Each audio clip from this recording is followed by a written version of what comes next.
wrestling fans, and welcome to this NWA Anarchy MySpace exclusive Body Language hosted by yours truly, John the Body Johnson. Each and every week, I'm going to bring you exclusive interviews, the exclusive news, things you can't find anywhere else.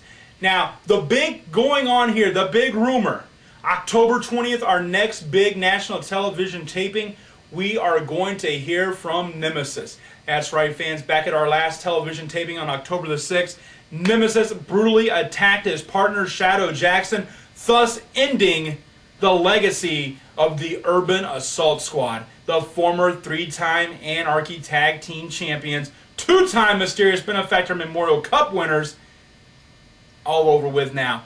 We don't know why. Nobody's been able to get a word from Nemesis. Nobody's heard from Nemesis. But on October 20th, I've heard that Nemesis will be at the NWA Arena. We hope to hear more on that. Also, another big news item, the secret admirer of Melissa Coates. Now, John the Body Johnson is an investigator. I fired Alejandro. I fired all my assistants. I'm doing all my work myself. And I know who it is. The secret admirer for Melissa Coates is none other than NWA ring announcer Eddie Rich. Now, my eyes didn't deceive me, but Eddie Rich came into the ring with the flowers and with the letter for Miss Coates.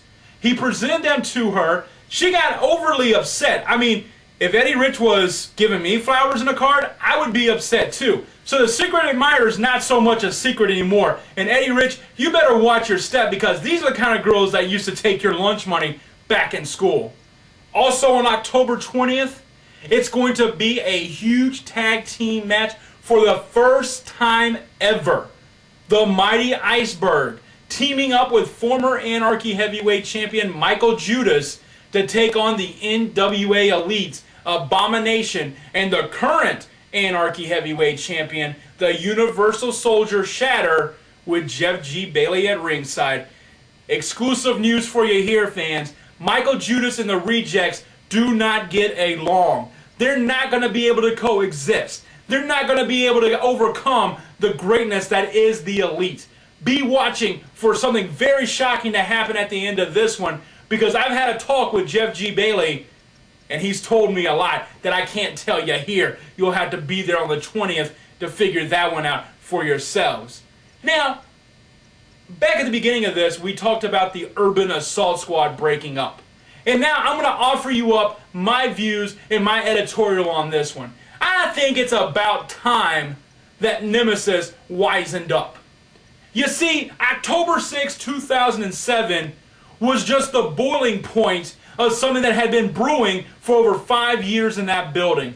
Since Saturday's television taping, I've gone back, I've locked myself in the Johnson estate, and I've watched every Urban Assault Squad match that I had on tape.